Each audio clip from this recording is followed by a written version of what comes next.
Welcome to the Retail Tea Break.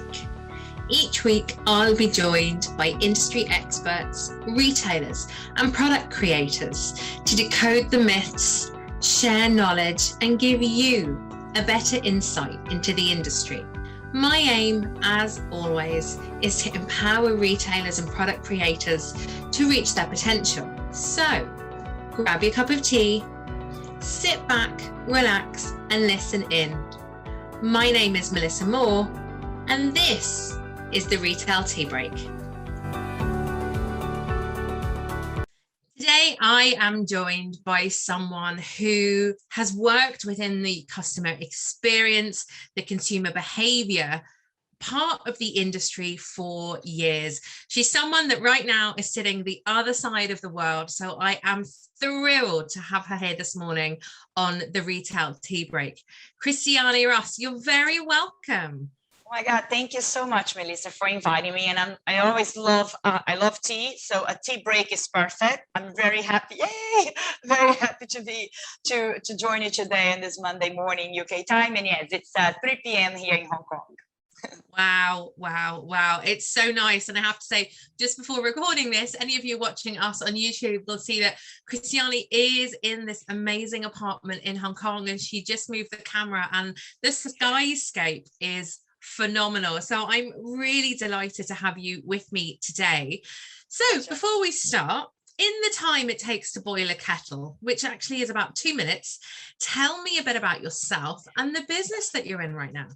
Sure. So I am from Brazil, originally from Brazil, but I've always been very fascinated by different cultures and very entrepreneurial and always loved the English language. So I wanted to learn English, and I've always been fascinated with what drives people, like what motivates people to do whatever, whether it's to shop, to buy this, to study.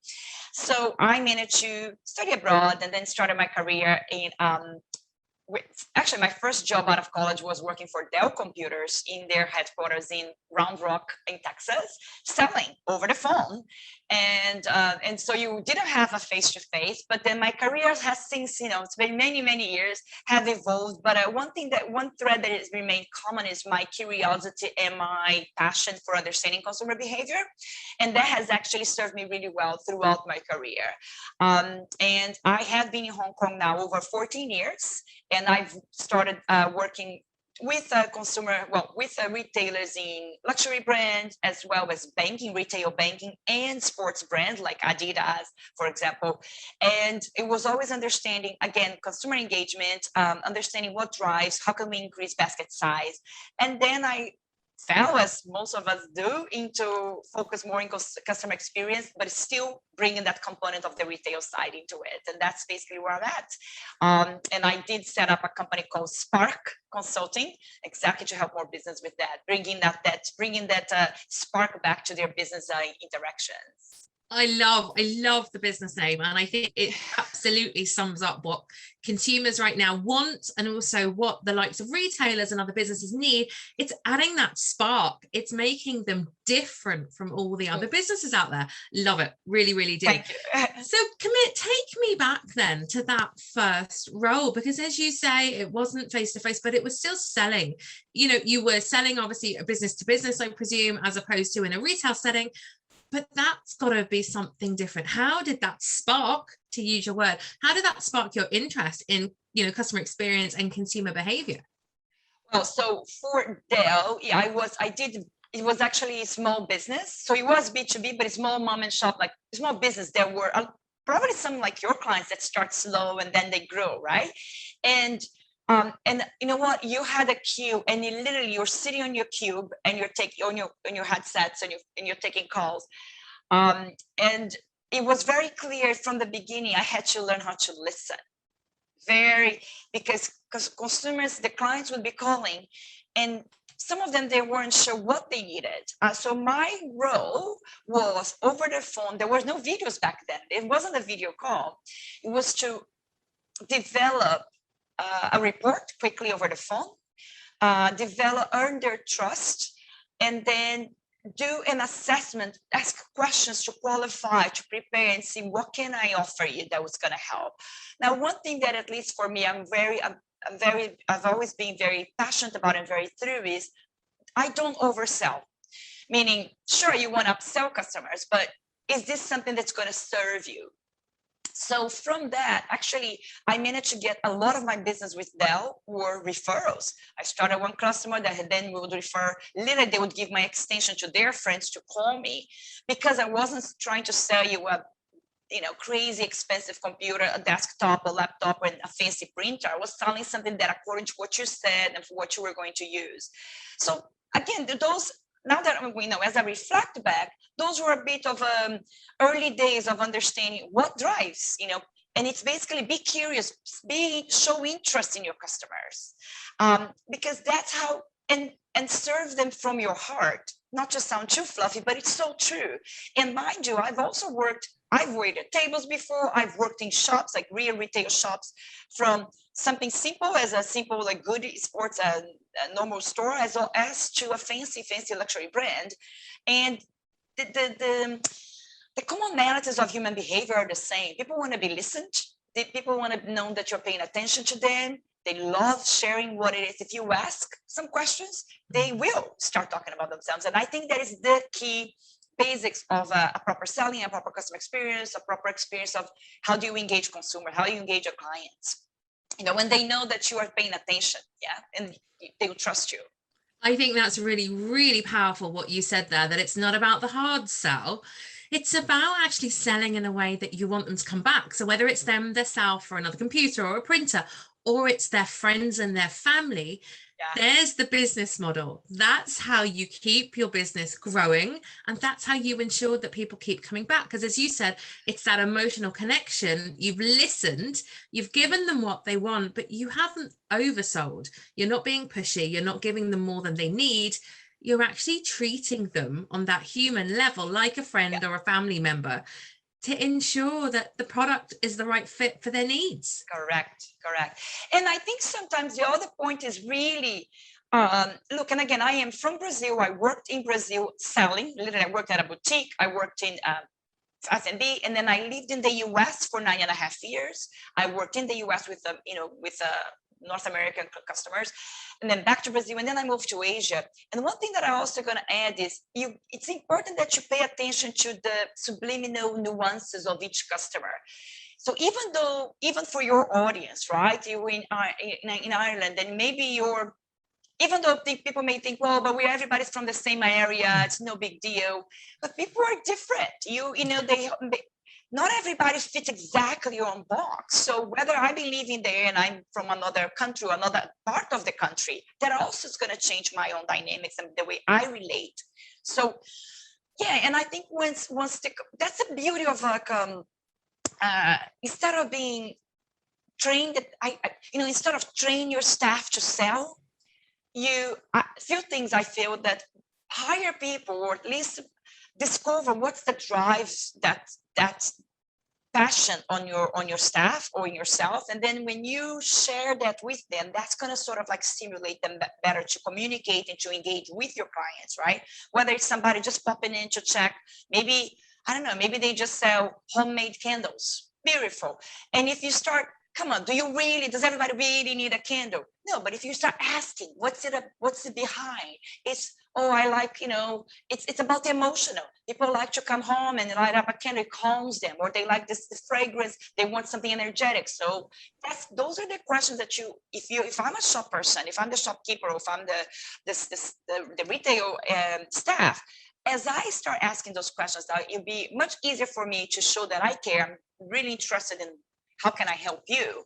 And so when I make a recommendation, it doesn't seem that I'm pushing the most expensive products in the store, I love that idea. And again, it's bringing it back to the emotional connection to almost make the customer feel like you really are there to support them. It's not about selling a product or a service. It's about supporting them. What other kind of nuances or what other trends have you seen throughout your kind of global career, I suppose? Well, I say the one that unifies us all is really that people like to be connected, they like to be part of a community, they like to know that they're being heard. So sometimes, whether it is, when if it's a shop in your neighborhood and you know it's already has a little bit of a buzz, people hear about, they want to be part of that crowd. So that sort of belonging is there. With Dell, people wanted to buy from Dell because they heard of Dell.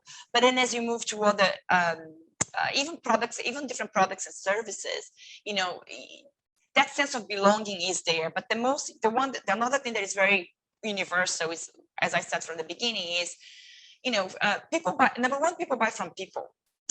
Even if you're buying online, you're buying from a company, there's something behind that, right? Behind that name. But number two is really that sense of being heard. You know, if I'm in the, you can absolutely, once you earn that trust, so pay attention, lead with your heart, as in don't be so hard sell and pushy, even though, look, I remember when I worked at this very fancy boutique in Austin, Texas, and it was high-end brands. I was in commission, so sometimes you're like, gosh, you know, I understand sometimes a lot of the, you know, if you're staff, you really want to sell, you haven't met your quota for the day or for the week, but it's still important that you take a step back. Otherwise, the consumers coming into the shop door, they can smell if you're like desperate to push something to them. So I think that it goes back to that. It's just pay attention, be curious. Be curious is so important. And other than that, I would say, listen to what the customers are saying, and then you be able to then propose things that, because sometimes they'll share things that you pick up. They're looking for, I'm just looking for a dress. But as you ask more questions, it's actually, is the graduation of their granddaughter or their goddaughter or whatever. Or, I'm just looking for a candle. Actually, it's not just a candle. When you ask the questions, there will be hints that they will drop, that you can make a hook and you can tie back your recommendation to what the emotional needs are behind what they're just telling you. Fantastic. I love that tip. And these are such simple things. I think I'm seeing at the moment an awful lot of retailers or businesses are saying, oh, I need to spend money on this and I need to spend money on that. But actually, what you're talking about are the soft skills. These are things innately in us that, yeah, we can train and we can almost move the journey on with our teams internally. But from what you're saying, this is done for free. This is not, yes, there might be an investment of training, but this isn't a huge investment of tech or new stuff or new products that have to be given. It's really soft. Yeah, look, let's be honest. I mean, let's also keep in perspective. If you're talking about, and I'm assuming, you know, you have clients that are still on brick and mortar on regular shops, but then you also probably have clients that have an omni-channel. They probably have a website as well, or they're trying to push more sales through a virtual platform. I think the principles still apply even from a virtual platform. But so to your point, I think, look, I always believe you need to remove the barrier. How can you lower the barrier for your consumers? If I come to the shop and it's such a drag, by the time I decide something, it takes forever for you to run me on the register and package or whatever. It's like 30 minutes later, I'm like, I really gotta go. Just give me the bloody thing and I'll go. That's one, right? So how can you simplify the process? Similarly, and I know I'm simplifying, but similarly, if you are on you have your e-shop, you have a virtual, you know, you have a website and you really want to drive more traffic, make it easier for your consumers to do business with you, right? And nowadays, there are so many of the platforms that do make so going back to your point, I think if it is about actual physical shops, which quite frankly, I believe, especially with the COVID times, more and more consumers are craving that. They actually are dying to go to the 100%. I fully agree with you on this point. Absolutely. Yeah. And I think as we lead up to Christmas, or, you know, in the US, you still have Thanksgiving and you get Black Friday. It's a huge retail time for the retail area, their industry.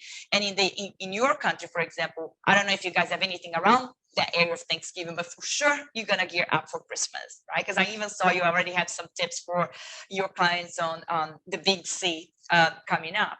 And I think being aware of those nuances, being aware that consumers are now, honestly, I feel that the level of expectations are a lot, perhaps less critical and less picky on does the product's gonna this price range and has all these features, but more, I think they're more more interested in placing a higher value in the human interaction to buy that product. Because let's face it, all of us have been forced to do most of our shopping online virtually, where you just click buttons, right? You go on, whether you go to Amazon or you buy from Etsy or any other Shopify store. But now, if it is Christmas, there is already that emotional connection to it. You want to, whether you're buying just for yourself or you're buying to your family and your friends. And I think more than ever, this is a good opportunity to go back to basics. And by basics, I really mean, why are you in this business? So if I were a retailer and I have a real shop, my investment would really be in engagement sessions, or you call it training sessions, something that really, let's give your staff that key, don't overwhelm them, but like, guys, let's serve from your heart, really, with everybody that comes in. Don't think about another dollar sign, or pound sign, but instead, or euro sign, but instead think about they're coming in because they're curious. There's something that they're interested, something drew them, attracted them to come to our shop. Let's ask them, how are they feeling today? Who are they buying for? Who are they thinking of? And again, stepping that emotion, because for this season, more than ever, I think people will be like really craving the human interaction. So I think it's important to capitalize on that. I love that. And actually that kind of preempts my next question. So there's a really basic level in, if you don't talk about customer experience, if you don't look at consumer behavior of your customer as they buy from you, you've just given us some great tips there of the simple questions, the simple conversations to have with our staff and our team members to start getting them thinking about the emotional connection we should have with our customers. Where then do you go from that? I suppose, look, where I'm taking this, in the old days, we would have had mystery shops. So you would have driven the training, you would have had the conversations, and then bang, you were hit with mystery shops. And you can probably hear from my voice, I almost tremble at that phrase mystery shop report, because for me, over the years, it was almost a stick to beat you with. If you got 95% or you got 90%, it was always, well, what happened to the other 5? What happened to the 10%? What did you do wrong? I know you have a very different take on this. And for many companies out there, they traditionally would still use mystery shop reports. How would you look at this differently? Look, I am somebody, I do believe there is value in mystery shopping exercises and mystery shopping, processes. But they only tell you one part of the story. And frankly, I think with the last 18, 24, 20 months that we've all had, I'm not sure I would do mystery shopping at the moment. I wouldn't recommend that for any clients at the moment. I think right now is, the reason is, to your point about the care, it's almost like, oh, see, your report came down this, you missed it. Well, how about let's focus on all the things that we got going on, right? Brilliant. Yeah. Because now, maybe next year, because again, the benchmark has changed, right? The goalpost has, so if you do a mystery shopping now, you'd be like, well, compared to what? Compared to, let's not even talk about Christmas 2020, because everybody was still in COVID, and it was like, so stressful. So I don't think it's a good start. So I wouldn't really go in the mystery shop exercise for now. I would go back to, when I say basics when it comes to selling and customer, few things is customer experience. Very simply put, all the interactions your potential audience has with your brand. So if your clients are putting advertising, whether it's in the radio or in the newspaper or banners, what's the emotional connection? What's the expectations that they are setting up for their audience, that they are wishing to set it up for their audience? And then, is there anything, whether there is a hook for you, click here to find out, get a 15% off, or find out more, whatever call to action that they have. I think the next thing that I would pay attention is, does your call to action, when somebody do click on your banner or see your advertisement coming to your shop, or whatever it is that the action that you're want them to take, then what? Meaning, are you delivering on the expectations that you set up for your brand, right? If you, let's say, if I make bespoke coasters for or cups, and I can say, you know, personalize with your name, happy birthday mom, or Merry Christmas dad. Okay, if you put beautiful image, and then when they click on your site or they come by, okay, is it as high quality as you have on your advertising? Is it easy for them to customize? So I think those are the things that I'll be pay attention. Is what is when you put your anything you put your word out there and you want to get consumers to pay attention to you, just making sure that you are congruent and consistent then in delivering the expectations that you're setting up. And then the other part would be, I always say this, I really believe everybody's in sales. Everybody's in sales, right? Because, and equally, all of us, even if we don't know, we are also doing customer experience. Because if you're not just a cashier at the drugstore. You are somebody that is interacting with somebody, with the consumer. You're not just a shopkeeper, you know, that work in the aisle 5. You really are also have the opportunity to ask about your customers that day. Find out how is it that, you know, instead of this question, hi, how can I help you? Which is such not a good question in retail, to be honest. People shut down. Oh, I'm just browsing. Oh, I'm just taking a look. Instead, really prompting with other things like, if you see them looking at something, oh, well, hey, welcome. It's such a great day outside. Oh, that's a beautiful candle. That fig scent is very popular. If you like this, you know, I can show you there's some other candles that evoke this. I keep going back to candle just because there's one candle right in front of me that I keep looking. But my point is, like, if I am then going back to a more put your own personal touch, right? And I think it goes back to hire people that at least make it somehow that they are engaged in whatever it is they're doing, whatever it is that your staff, even if they're, again, they're students, they're interns or whatever, but as long as they're in your shop, as long as they are interacting with your brand, what can you do as an owner, as a business owner, to stimulate and encourage your staff to be as present as they can be during the time that they're working? And I say this because, especially usually for Christmas, you end up having a lot more temp workers, right? Yeah. That retailers tend to hire, even if it's somebody, even if it is to just fulfill orders, if a lot of their business has shifted online, again, you're still going to have people answer the questions on the chat and so on and so forth. So I think it's important. It's that, are they in a place that they are engaged? Can they serve from their heart? And then also just be, you know, it's not selling for the sake of selling. It's really fulfilling your need and uncovering your need and being able to go beyond and tying into how can you then fulfill that emotional need that your customer don't even know they have, but you can uncover by asking the questions.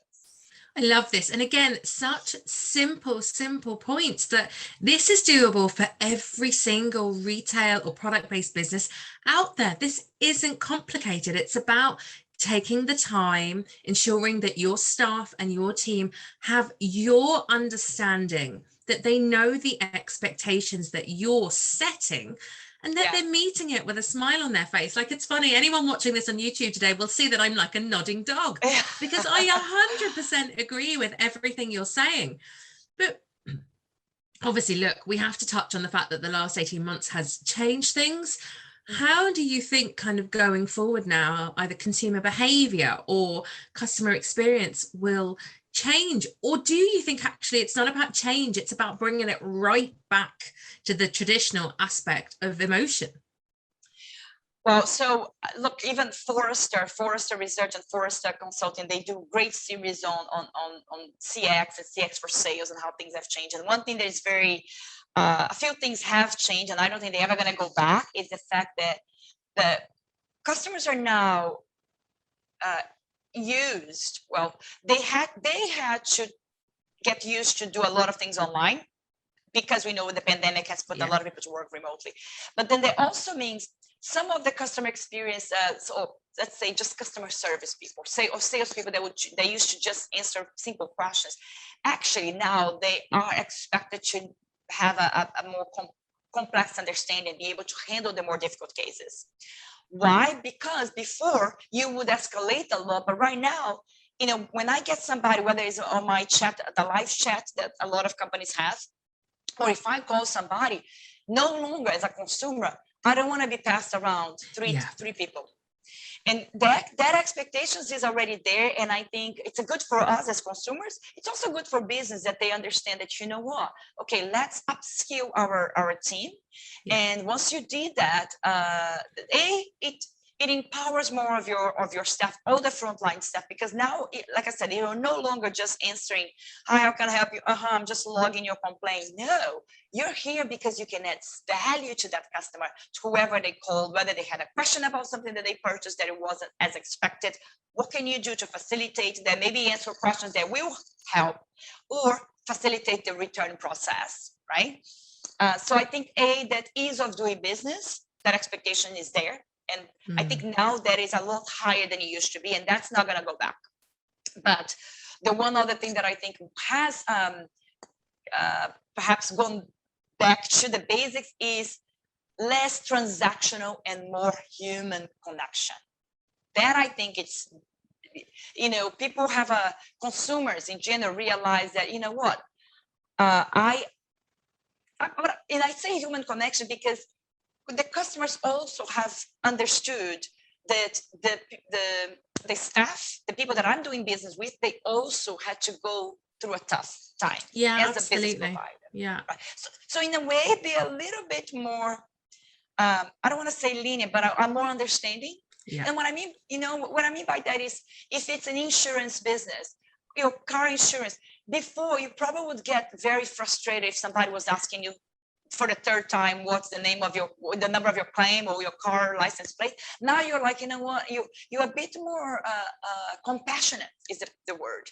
I think that the whole pandemic in a way has, so yes, it has increased the level of expectations in the sense of, I expect now that whoever I'm speaking with will be able to be more helpful because they had to be, but then also but also as a consumer, I think there's also a level of like understanding if the staff is maybe they're a bit on the off day because everybody has had to grow and had to go through so much working remotely. A lot of people now, you were talking about companies. If it's a retail, it's a bit more simple, but in general, any business, you end up having to do a lot of things that you used to be part of a company and part of a server, you had to bring home.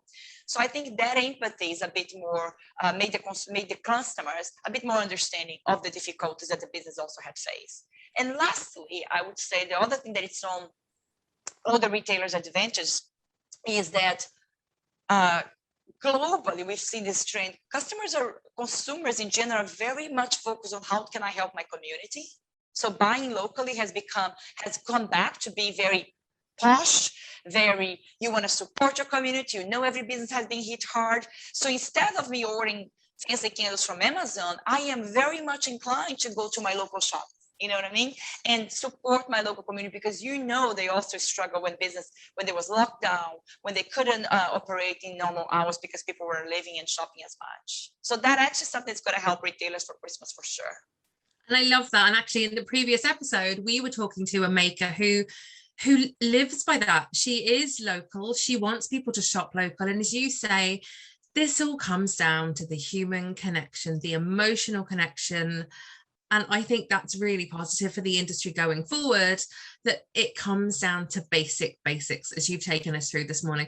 Gosh, we could chat all day because I feel you're someone very much like me that really believes in simple customer experience, getting the basics right, having the foundation there, having the conversation with your team to ensure that they deliver on an emotional level, to ensure the customer keeps coming back. It's incredible. Yeah. One thing that I also going to add, which I know you are a big advocate of this on your training sessions as well, Melissa, is, and I fully agree, is engage your team. And by that is really ask them if they were to think of examples of what was the good service that they've had, whether it is buying their coffee or buying lunch, and what made that a good experience. And then they can share with their peers. I love that type of stuff because it's simple, It's simple and it will bring it, they can speak in their own language. Similarly, if you ask them, okay, guys, I want you to all say there was a weekend or whatever, and after for the, almost like a little homework, and I want you guys to come back with a negative experience. What was one you went and all of us can give an experience, whether you went for dinner and there wasn't, the staff wasn't that helpful, or they recommended a bottle of wine, which was absolutely not great, and you still end up paying for whatever it is. I think when you ask the staff, those are simple questions that the retailers and that can do to engage their staff and give exemplify the staff, put them in their own words, exemplify what is good sales, good service, and what is not good service, not good sales. And that would also help them, like, oh yeah, I don't want to be that sales, I don't want to be kind of that person. I want to be like the one that delivered a good service, and a good experience for the customer that's coming in.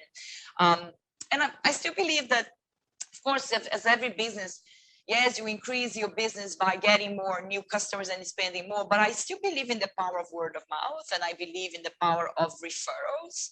Recommendation is such a huge thing. And going back to what we said, especially when it comes to the local support in the local community, I was talking, even people, a lot of us, even here in Hong Kong, there's a lot more of a, actually everywhere in the world, there's also had been a trend. With the lockdown, there was a lot of new business popping up. People that decided, right? Somebody decided, I'm going to start making sourdough from scratch, and I'm going to start making, hand poured beeswax candles. I'm going to start making prints, and people start being a lot more crafty or entrepreneurial. Therefore, those type of business more than ever would benefit from a word of mouth. And I would also say consumers are willing to pay a little bit extra to support their local community, because they know it was something that it was made from with care, with attention. It's not mass produced. I think there's also power on that. And one last thing is, one thing that I find it's simple, especially for e-commerce, that doesn't cost so much, is add a little note. A personal, small little note, whether it's somebody that's packing, even if it's just saying, thanks for your purchase, packed by Cristiane Ross. We hope you enjoy this set of customized, whatever it is. And those little things, retailers may say, yeah, come on, nobody has time for that. But you'd be surprised. Whoever is doing the packing, slip one note, maybe you have something already pre-printed and you just sign. Anything like those little extra touch. It's something small, but it goes a long way. And that's where it makes people to open a package, take a photo, post on Instagram, tag your business. And next thing you know, you're like, oh, that creates the buzz. And those are the buzz that gets people to speak about and refer. And again, the word of mouth, it creates more of a ripple effect. I love this. So today we've had so many examples of really simple ideas, cost effective. Customer experience shouldn't cost you a lot. It comes from the heart. It's these tiny little nuggets of information that if you get behind and you implement, you're really going to see a shift in your business. So to finish off, tell me what's coming up in the next 6 months for you. What's next? Oh, wow, gosh. So I've been working with different clients. Some is actually in the e-commerce industry related to CBD business. The other one that I'm trying to see if I'm able to help further, but probably it's going to be more with a bigger project, is actually in the sports marketing. How can I help them to land some new clients related to, it's sales, it's customer experience, but it's really focused on bringing sports to as a social agent. And what I mean by that is Asia is quite unique, but Hong Kong is even more unique. Than Asia is a big different cultures. But in Hong Kong, you still have, it's not easy. Like if you have a basketball tournament, or if you have a soccer tournament, you don't get people buying tickets and going. So I'm working with this very focused sports agency to help them grow their business as well, and see how can we get more corporate sponsorships, how can we get the local community to be more engaged and driven to go to a stadium, to be participants in an actual match, which you see that a lot in, like, come on, you got football, soccer, the cups are big in the UK, they're big in Brazil, but here is still a little bit of a process. So that's something else that I'm passionate about, is sports to bring the community together. Fantastic. Gosh, that sounds so interesting. So we'll definitely watch this space and keep an eye on what you're doing next. Cristiane, thank you so much for joining me today. It's, I love listening to your passion about consumer behavior and customer experience, because it's definitely something that I am incredibly passionate about too. And it's really felt like listening to myself in some respects this morning. It's been great to hear your insight and your experience and giving these simple tips that everyone can take on board. So if you've enjoyed today's podcast, please like, share, comment in the section below. Tell us maybe your tips. Tell us if you've tried some of these tips over the last few years. And most of all, subscribe to the Retail Tea Break. So until next time, we'll see you then.